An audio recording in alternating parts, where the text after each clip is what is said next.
E a Primeira Guerra Mundial, ela foi criada. Saibam que guerras não acontecem. Guerras não acontecem. Guerras são planejadas entre os líderes das nações. E que os soldados morram. Eles não estão pensando nos soldados. E as guerras geralmente não acontecem pelos motivos que são publicados nos jornais. São outros motivos escondidos que estão por trás dos panos. A Primeira Guerra Mundial, que durou de 1914 a 1918, resultou na formação da Liga das Nações. Pense na Liga das Nações como sendo a ONU daquele tempo. Mas, queridos, não funcionou. A Liga das Nações não foi para frente, não vingou o plano. O plano de ter um governo mundial, já em 1920, quando foi criada a Liga das Nações, aceleraria os eventos proféticos. Mas não aconteceu. 63 nações entraram para a Liga das Nações, mas a principal não entrou. Estados Unidos da América do Norte ficaram fora. Então a Liga das Nações fracassou.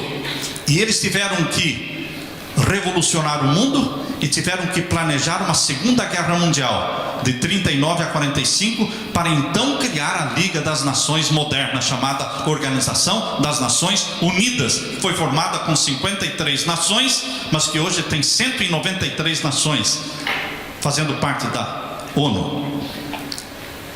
A ONU é o primeiro passo bem sucedido em direção à nova ordem mundial.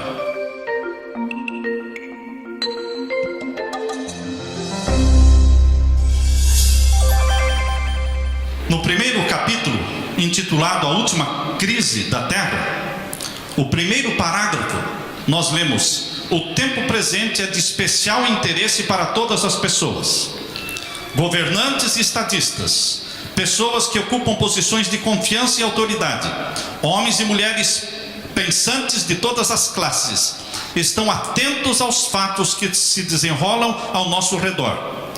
As relações tensas e inquietas entre as nações exigem cuidado.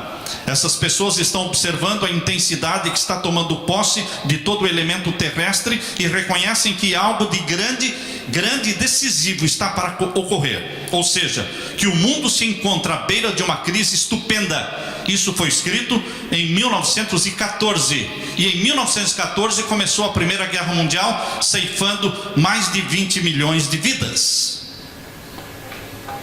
Quando você estiver lendo o Espírito de Profecia, e você vai observar que o livro Eventos Finais, ao ser feita essa compilação dos eventos finais, eles tiveram cuidado de colocar a data em que foi escrito o texto. Isso é muito importante. Você pode entender muito bem esse texto que acabamos de ler olhando para a data, 1914. A Primeira Guerra Mundial foi de 1914 a 1918. Onde morreram mais de 20 milhões de pessoas. A Segunda Guerra Mundial foi de 1939 a 1945, onde morreram 61 milhões de homens e mulheres. Quase 3 vezes mais de mortes na Segunda Guerra Mundial. Agora, queridos, quando ela escreveu que o mundo estava à beira de uma grande crise, a guerra ainda não tinha acontecido, mas Deus mostrou para ela. E a Primeira Guerra Mundial, ela foi criada. Saibam que guerras não acontecem. Guerras não acontecem. Guerras são planejadas entre os líderes das nações. E que os soldados morram. Eles não estão pensando nos soldados. E as guerras geralmente não acontecem pelos motivos que são publicados nos jornais. São outros motivos escondidos que estão por trás dos panos. A Primeira Guerra Mundial, que durou de 1914 a 1918, resultou na formação da Liga das Nações. Pense na Liga das Nações como sendo a ONU daquele tempo. Mas, queridos, não funcionou. A Liga das Nações não foi para frente, não vingou o plano. O plano de ter um governo mundial já em 1920, quando foi criada a Liga das Nações, aceleraria os eventos proféticos. Mas não aconteceu.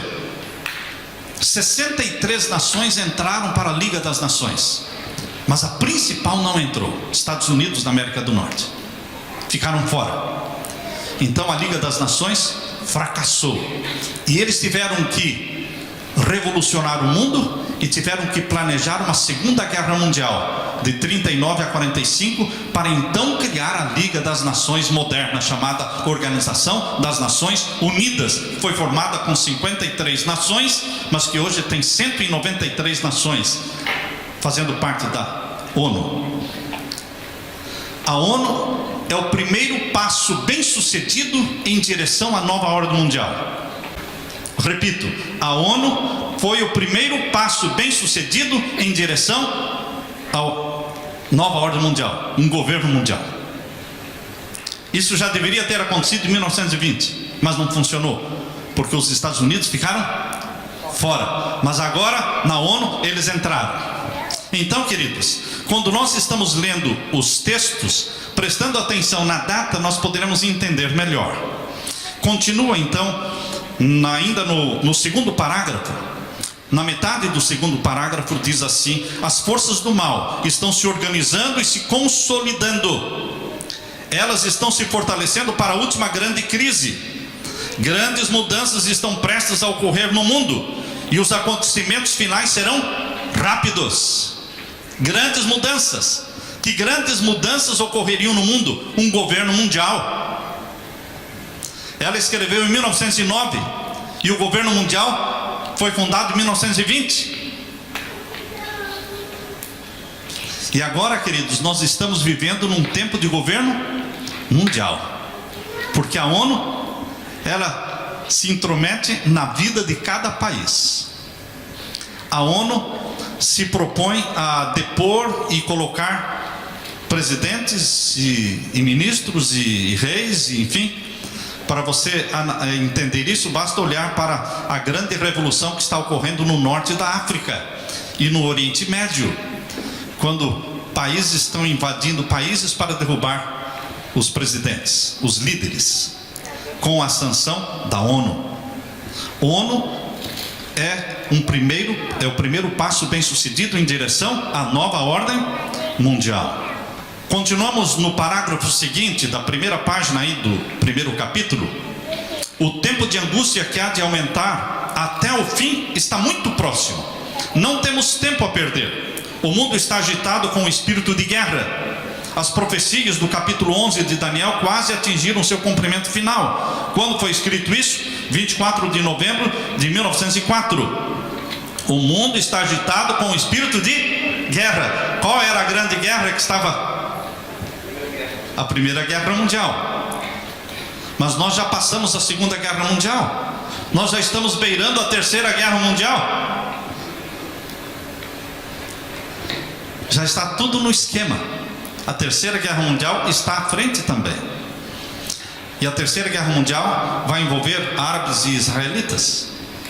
Queridos, o tempo de angústia, diz aqui, angústia qual nunca houve desde que houve nação. E então ela coloca Daniel capítulo 12, verso 1. Está precisamente sobre nós, e nos comportamos como as virgens adormecidas.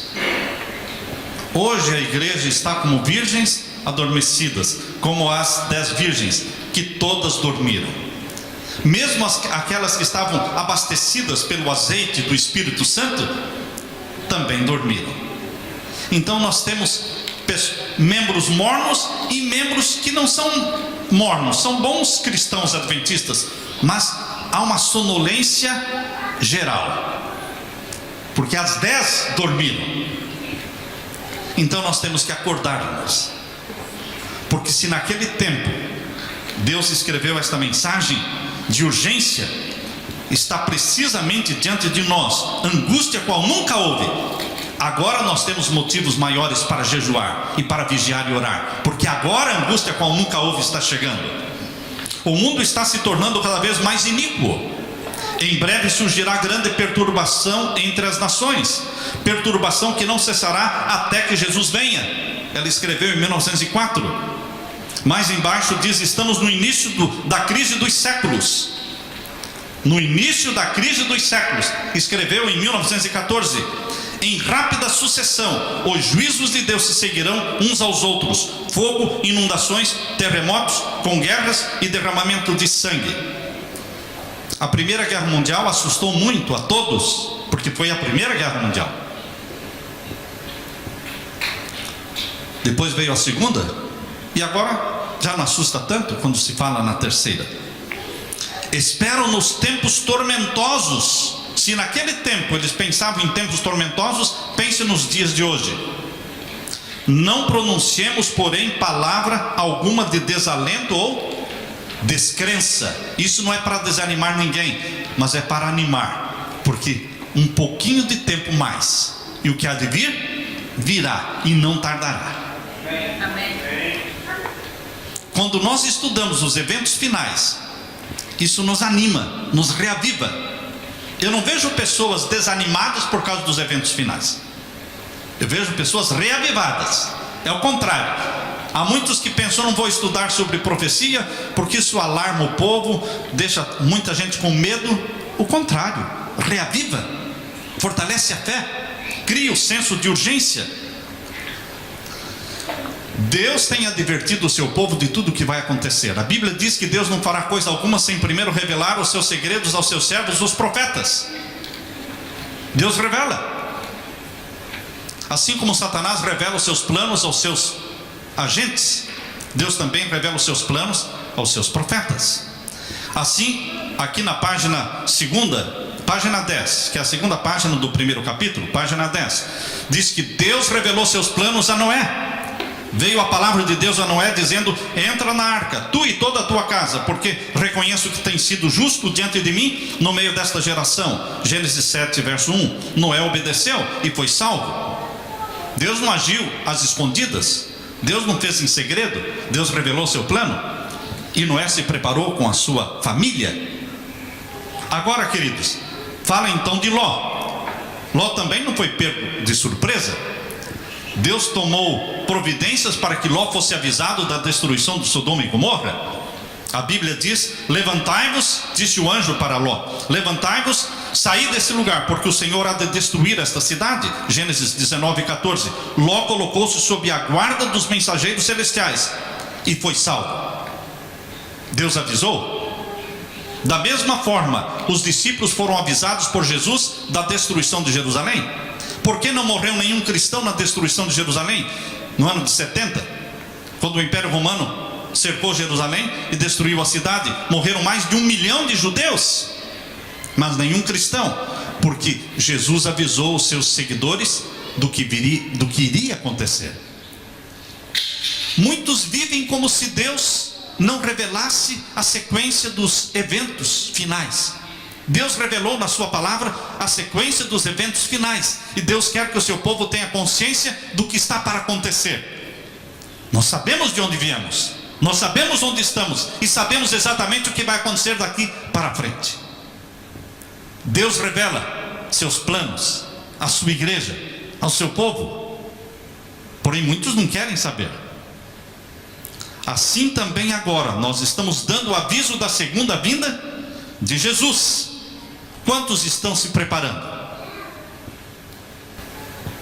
Quantos estão se preparando? Quantos querem que Jesus venha? Queridos, muitos preferem que Jesus demore um pouco mais para poder casar, ou para poder se graduar, ou para, quem sabe, realizar o sonho da sua vida. Mas quando nós queremos que Jesus demore um pouco mais, o que está faltando aí é amor a Jesus. Porque quando você ama uma pessoa e essa pessoa está distante de você, você quer se encontrar com ela o quanto antes. Assim como a esposa telefona para o marido e diz: querida, eu ainda vou demorar mais uma semana. E ela sabe que ele tem que trabalhar e demorar mais uma semana. Mas ela, por amor, ela diz: mas venha logo. Mas venha logo. Mas eu não posso ir antes de uma semana. Eu sei, mas eu estou dizendo que venha logo. Porque a saudade é grande. Quando você ama Jesus, você quer que Ele venha. Você trabalha, você estuda, você casa, você faz um montão de coisas. Mas nada disso supera o seu sonho, o seu desejo, a sua obsessão, que é a volta de Jesus. Isso não sai da sua cabeça. Em tudo que você faz, em tudo que você planeja, está ali o selo da volta de Jesus marcado na sua mente. Você não perde o rumo. Na metade da página 10 diz: antes da sua crucifixão, o Salvador Jesus explicou aos discípulos que ele deveria ser morto, iria ressuscitar do túmulo. O que adiantou? Os discípulos, quando Jesus morreu na cruz, todos fugiram, menos João. Eu costumo dizer que quando Jesus estava crucificado ali, existiam dois grupos junto à cruz de Jesus. Bem junto à cruz estava um grupo de mulheres, e então mais um pouco distante estava um grupo também de mulheres. Não tinha nenhum grupo de homens ali, só tinha João. Para onde foram os homens? Fugiram de medo. O sexo forte fugiu de medo. Mas dois grupos de mulheres tementes a Deus estavam ali junto à cruz. Eles estavam tristes, eles estavam decepcionados pela morte de Jesus. Eles se trancaram dentro de uma sala. A Bíblia diz, João capítulo 20, eles estavam trancados dentro de uma sala com medo dos judeus, quando Jesus se apresentou no meio deles. Por que eles estavam tão temerosos? E as promessas que Jesus fez de que iria ressuscitar? Esqueceram tudo. Queridos, é fácil esquecer. Assim também, diz aí na página 10, no final da página 10, assim também, nas profecias o futuro se abre diante de nós tão claramente como foi revelado aos discípulos pelas palavras de Cristo. Jesus revelou o futuro para os discípulos, mas eles se esqueceram. Jesus revelou o futuro para você e para mim através das profecias, mas nós estamos vivendo como se nada fosse revelado. Os acontecimentos ligados ao fim do tempo da graça e obra de preparo para o período de angústia acham-se claramente apresentados. Claramente apresentados. Multidões, porém, não possuem maior compreensão dessas importantes verdades do que teriam se nunca houvessem sido reveladas. A maioria dos cristãos vive como se as verdades não fossem reveladas. A maioria dos lares cristãos vive sem o estudo da Bíblia e muito menos do espírito de profecia. Ou seja, são livros fechados, empoeirados, não pesquisados, não estudados. Mas Deus revelou tudo. Profecias requerem atenção. Profecia exige estudo. Você não pode estudar profecia como você estuda os outros livros da Bíblia. Quando você está lendo Salmos ou lendo os Evangelhos, isto é uma coisa. Agora, quando você está lendo Daniel e Apocalipse, isto é diferente. Você não lê profecia, você estuda, você se detém, você cava mais fundo, você compara com a história, você compara com o que está acontecendo no mundo hoje. Leia um texto que está aí no final da página 10. Vi então o terceiro anjo. Você já sabe qual é o terceiro anjo? Vamos ler Apocalipse capítulo 14, versos 9 a 12. Você tem medo das três mensagens angélicas? Nas igrejas, nas primeiras igrejas que nós construímos, nós colocávamos na placa da igreja a figura dos três anjos. Quando reformamos a igreja do Portão em Curitiba, colocamos três anjos enormes, bem no painel na frente do púlpito, do tanque batismal. Os três anjos eram como se o logo que identificava a missão e a razão da existência da igreja adventista. Mas os 3 anjos estão o quê? Sumindo. E a igreja está aquilo que o olho não vê, o coração não deseja. Se nós tivéssemos 3 anjos espalhados por tudo quanto é canto, todo mundo ia perguntar: o que significa isso? Se você tivesse os 3 anjos no seu carro, as pessoas iam perguntar: o que significa isso? O que são esses 3 anjos? E você teria que saber decor as 3 mensagens angélicas para explicar. Mas como os 3 anjos sumiram dos cartazes, do logo e de tudo mais, a mensagem também ficou esquecida. Leia agora Apocalipse capítulo 14. E aqui diz o verso 9 ao verso 12. Leiam comigo. Seguiu-os o 3º anjo, dizendo com grande voz: se alguém adorar a besta e a sua imagem, e receber o sinal na sua testa ou na sua mão. Pastor, não queremos falar sobre a besta, mas a igreja adventista nasceu para isso? Não, mas é uma mensagem impopular, que cria inimizades, que cria divisões. Mas quem vai pregar essa mensagem, se não for a igreja adventista do 7º dia? Nós não podemos tapar o sol com a peneira, irmãos. Nós não podemos passar o ano todo pregando sobre paz e amor, graça e perdão. Isso é bíblico. Paz e amor e graça e perdão é bíblico. É bíblico. Mas existe uma missão dada por Deus para a igreja adventista que outra igreja não cumprirá. Esse é o sermão que está aqui no capítulo 14 de Apocalipse. É um sermão que Jesus escreveu. Um sermão duro. É uma mensagem popular. Que uma vez o grande pregador adventista chamado Ken Wright foi um dos grandes pregadores adventistas, pioneiros. E ele estava pregando num domingo à noite para um auditório. Tinha lá quase 2.000 pessoas. Ele pregou com muita veemência e entusiasmo.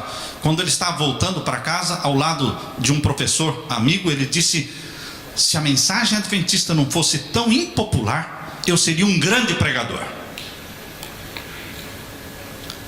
E o professor disse para ele: Ken Wright, o que você é aquilo que a mensagem fez. A mensagem que você prega é que fez você. O dia que você deixar essa mensagem, você também desaparece. Ele deixou de pregar as mensagens que Deus deu, deixou a igreja, se tornou um inimigo da igreja, escreveu um livro contra a igreja adventista. Queridos, a igreja adventista cresceu no mundo pela mensagem profética. É esta mensagem dos 3 anjos que nos caracteriza, que se expandiu e que atravessou os oceanos. E estamos presentes, pregando em mais de 207 países. É este senso de missão profética. Se nós perdermos isso, nossa igreja vai se tornar como qualquer igreja. E o mundo não precisa de uma igreja a mais, já tem muito. Nós temos cerca de 32.000 igrejas no mundo, cristãs, denominações diferentes. É muita igreja. Não precisaria mais uma. Mas por que Deus levantou um movimento chamado Movimento Adventista do 7º Dia para pregar esta mensagem de Apocalipse 14? Verso 9, então, lemos até o 12. E seguiu-os o 3º anjo, dizendo com grande voz: se alguém adorar a besta e a sua imagem, e receber o sinal na sua testa ou na sua mão, também o tal beberá do vinho da ira de Deus que se deitou, não misturado no cálice da sua ira, e será atormentado com fogo e enxofre diante dos santos anjos e diante do Cordeiro. E o fumo do seu tormento sobe para todo sempre, e não tem repouso nem de dia nem de noite, os que adoram a besta e a sua imagem, e aquele que receber o sinal do seu nome. Você quer receber o sinal da besta? Você quer ser atormentado com fogo e enxofre? Então não adore a besta e nem a imagem da besta. Verso 12. Quem é o povo de Deus? Aqui está a paciência dos santos, Aqui estão os que guardam os mandamentos de Deus e a fé de Jesus. Este é o povo de Deus, que guarda os mandamentos de Deus, escritos pelo dedo de Deus, e tem a fé em Jesus. É essa mensagem que o anjo disse para Ellen White. Leia agora no final da página 10. Vi então o terceiro anjo. Disse meu anjo acompanhante: terrível é sua obra. É fácil pregar essa mensagem? O anjo disse: terrível é pregar isso. O anjo falou: terrível é a sua obra. Por quê? Tremenda é a missão desse anjo, do terceiro anjo. Ele deve separar o trigo do joio e selar ou atar o trigo para o celeiro celestial. Essas coisas devem absorver toda a mente, a atenção toda a atenção da igreja. Toda a mente adventista deveria ser apanhada e atraída para esta mensagem. Mas é uma mensagem terrível? Sim, o anjo disse que é terrível. É uma tremenda missão. Só pelo poder do Espírito Santo poderemos cumpri-la. Mais embaixo diz: haveremos de comparecer diante de juízes para responder por nossa lealdade para com a lei de Deus, a fim de dar a conhecer as razões de nossa fé. E os jovens devem compreender essas coisas. Jovem gosta de profecia. Jovem gosta de prova. E a profecia prova. Prova por A mais B. Por isso eu gosto de estudar com ateus. Quando eu vou estudar com ateus, eu não vou estudar a Bíblia toda. Com ateus a gente estuda profecia, porque profecia não exige fé. Profecia exige uma mente racional, e o ateu tem mente racional. E é tudo que a gente precisa para estudar profecia: uma mente racional que não seja ignorante e que venha negar os fatos históricos. Então fica fácil para você estudar profecia. E os jovens gostam de profecia, porque eles são muito autênticos. Por isso Deus está dizendo: os jovens devem compreender esta profecia. Devem saber o quê? Leiam comigo. Devem saber o que acontecerá antes do encerramento da história terrestre. Cada jovem adventista tem que saber o que vai acontecer agora. O próximo evento é este. E depois? Depois é este. Deus revelou a sucessão dos eventos até a volta de Jesus. Por isso o Apocalipse nos foi dado. 7 igrejas, 7 selos, 7 trombetas, 7 pragas. Deus revelou o quê? Os eventos em sua ordem, em sua sucessão. Mais embaixo diz então, na página 11, devemos estudar os grandes sinais que indicam os tempos em que estamos vivendo. Os que se colocam sob a direção de Deus para ser por Ele guiados, compreenderão a sucessão dos acontecimentos que Ele ordenou. Quem ordenou esta sequência de 7 no Apocalipse? É um script que Deus escreveu. E alguém me perguntou: como é que Satanás vai fazer alguma coisa que não vai ser por o bem dele? Esse é o script. Ele é um poder vencido. Se ele quiser, ele faz. Se ele não quiser, ele faz também. Porque ele é um poder vencido. Manda quem venceu. Quem venceu foi Jesus, o leão da tribo de Judá. Ele venceu. Ele esmagou a cabeça da serpente. Então, resta a Satanás cumprir com o script que está em Apocalipse. Queridos, devemos estudar, diz aqui, na história, o cumprimento da profecia. Estudar as atuações da providência nos grandes reavivamentos e compreender o avanço dos acontecimentos ao ver as nações se mobilizando para o final combate do grande conflito. As nações estão se mobilizando para o final conflito. Mas como as nações estão se mobilizando? As 10 supernações estão se formando diante dos nossos olhos. Quando Jesus voltar, não vamos ter 193 nações. Como hoje na ONU, tem 193 nações, membros da ONU. Quando Jesus voltar, não vamos ter 193, nem 20. Nós vamos ter exatamente 10 supernações no mundo, quando Jesus voltar. Porque quando a pedra que desceu do céu e atingiu os pés da estátua de Daniel capítulo 2, atingiu os pés da estátua com 10 dedos. Então, exatamente no momento em que a pedra, que é a volta de Jesus, atingiu os pés, tinham 10 dedos. E estas são as 10 supernações. Você pode entrar na internet e procurar o mapa das 10 supernações da nova ordem mundial. Eles vão dar para você um mapa colorido e todo numerado, colocando o nome em cada um. O mundo está se movimentando para o conflito final. Será que estamos percebendo isso? Qual é a nação das 10? Qual é a nação que está se formando agora diante dos nossos olhos? A nação número 7, que é o norte da África e o Oriente Médio, chamada nação árabe, pegando todos os países árabes. Queridos, ainda na página 11, continuamos lendo: estudar os livros de Daniel e Apocalipse. Há necessidade de mais profundo estudo da palavra de Deus? Sim, especialmente o quê? Os livros de Daniel e Apocalipse. Por que que especialmente estes livros não são estudados?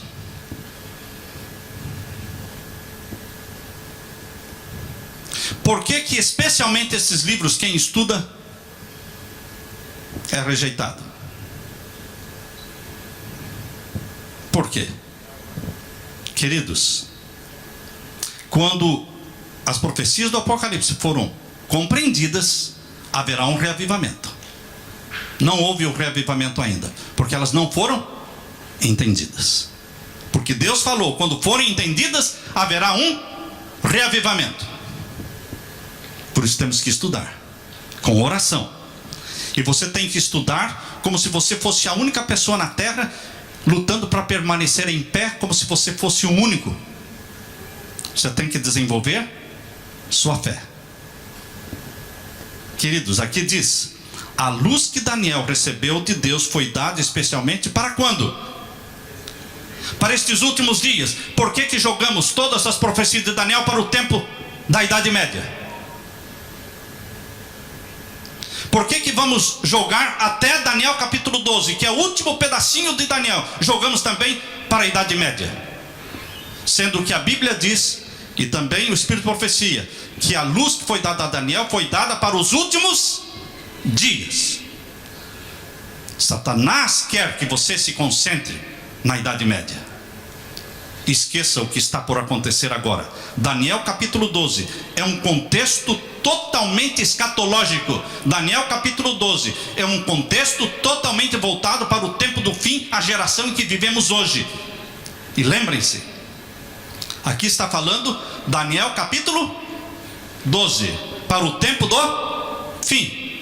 E o verso 11 de Apocalipse 12 fala dos 1290 dias. E o verso 12 do capítulo 12 fala dos 1335 dias. Lembrem-se que Deus está falando que é um contexto para o tempo do fim. Isso é somente para você pensar. Nós não vamos entrar nesses assuntos. Só estou jogando os assuntos que estão aqui. Está sendo mencionado aqui. E cada um deve buscar, cavar, estudar. As predições do Apocalipse que ainda não se cumpriram, logo se cumprirão. Essa profecia deve ser agora estudada com diligência pelo povo de Deus.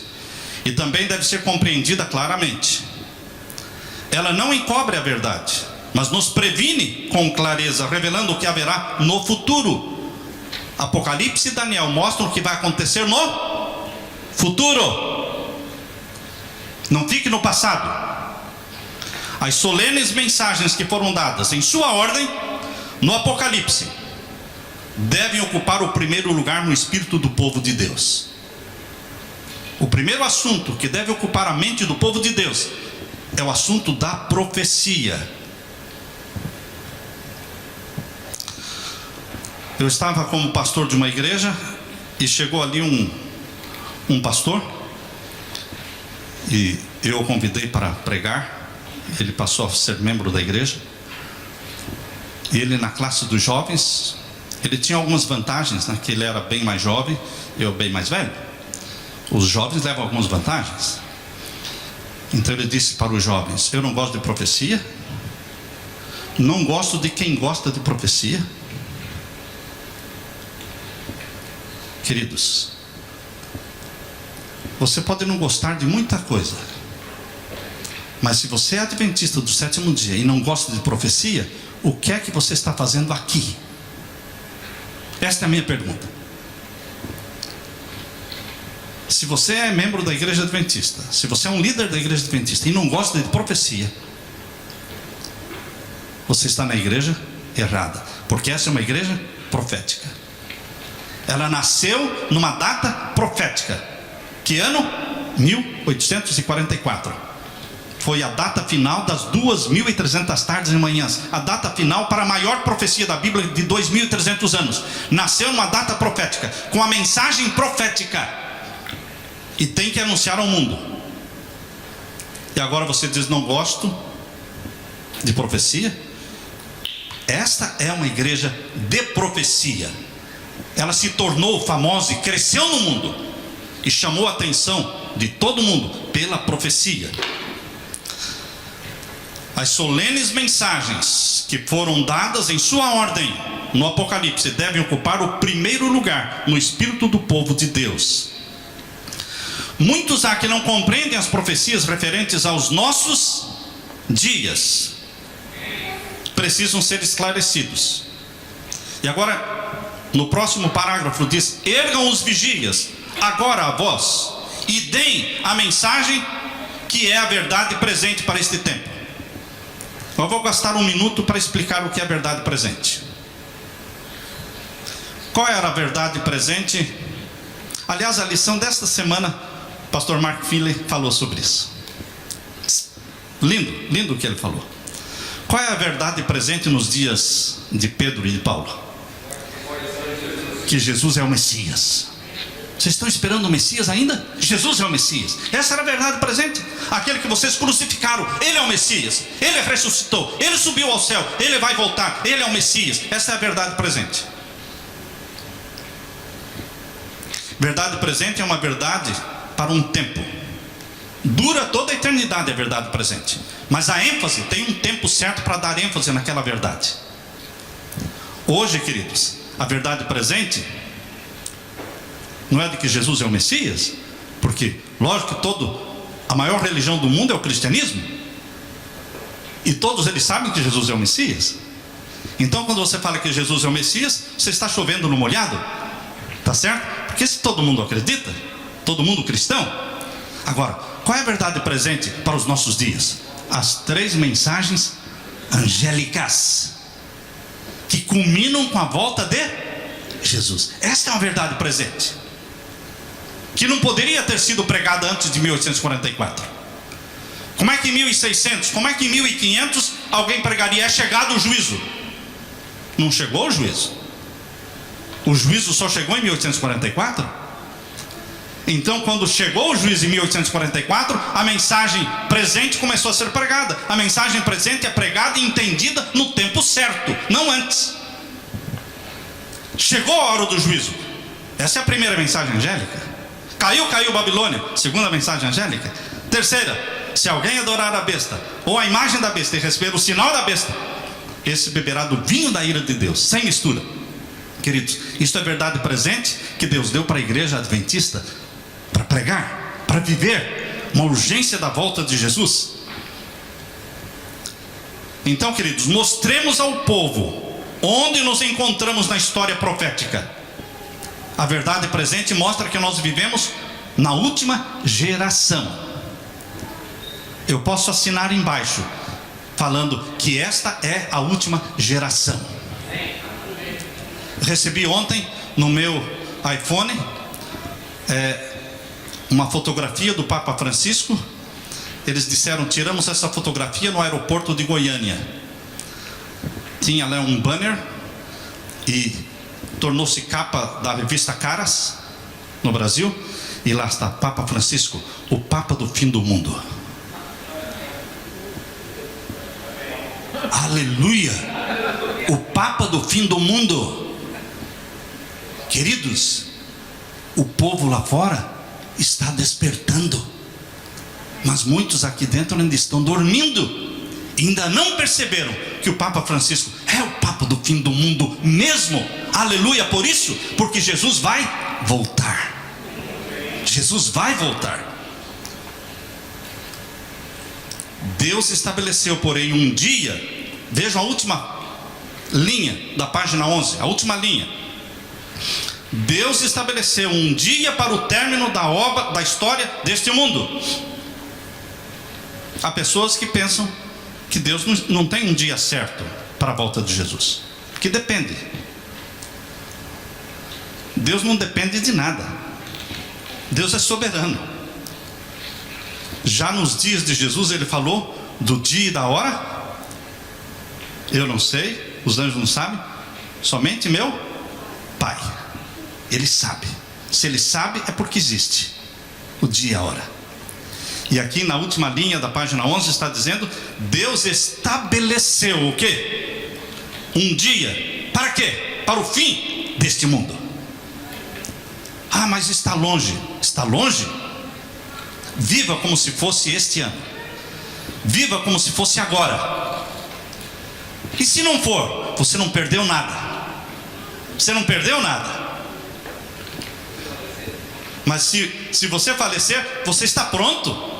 Pronto para encontrar Jesus quando abrir os olhos, ouvindo a voz de Deus: ressurjam, filhos de Deus do pó da terra. Mas se você não estiver com esse senso de urgência, e a mensagem for verdadeira, que Jesus vai voltar logo, então você terá muito a perder. Muito a perder. Queridos, terminando, na página 12, o sinal da besta é exatamente o que tem sido proclamado. Nem tudo que se refere a esse assunto é compreendido, nem o será, até que tenha sido completamente aberto o rolo do livro. Abra sua Bíblia em Apocalipse 5 e veja onde está o rolo do livro. Apocalipse capítulo 5 está o rolo do livro. É um rolo com 7 selos. É um livro selado com 7 selos. Esse é o rolo do livro.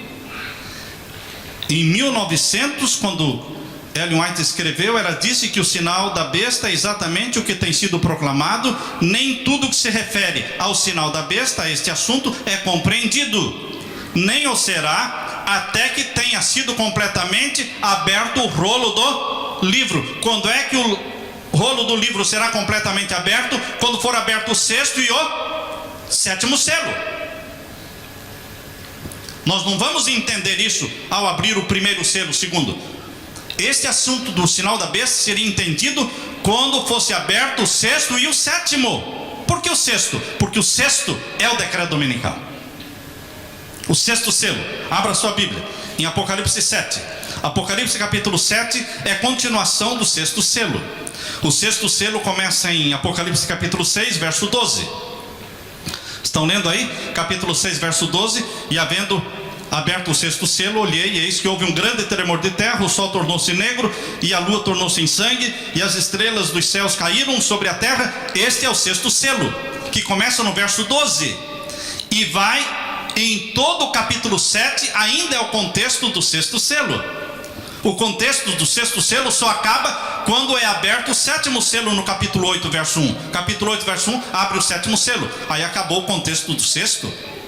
Então, queridos, o capítulo 7 está dentro do contexto do 6º selo. E aqui está o decreto.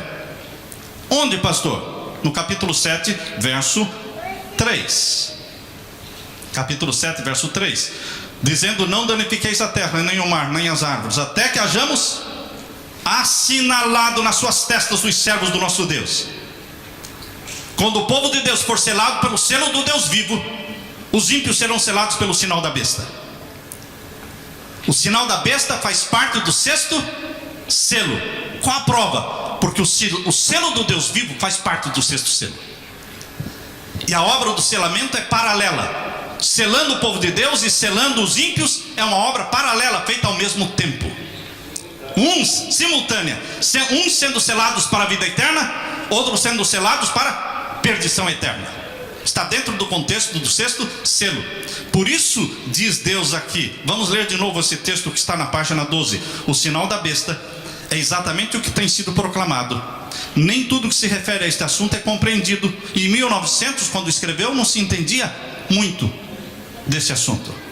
Mas hoje, em 2013, queridos,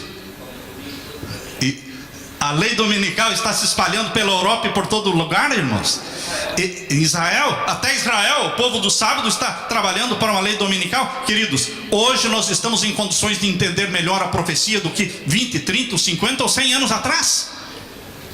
Porque é luz acumulada, é luz progressiva. Por isso diz aqui, nem tudo que se refere a este assunto é compreendido, nem o será, até que tenha sido completamente aberto o rolo do livro. Lembre-se que são 7 selos que abrem o rolo do livro. Nós estamos nos últimos. Que a graça e a paz de meu Senhor Jesus mantenha você animado, meu irmão. Mantenha a sua fé viva. Mantenha os seus olhos olhando para o céu, para a volta de Jesus. E que você, ao trabalhar, vender e comprar nesta terra, estudar e casar, você não perca de vista o sonho, a obsessão, que é a volta de Jesus na nossa geração. Amém? Amém. Louvado seja o Senhor.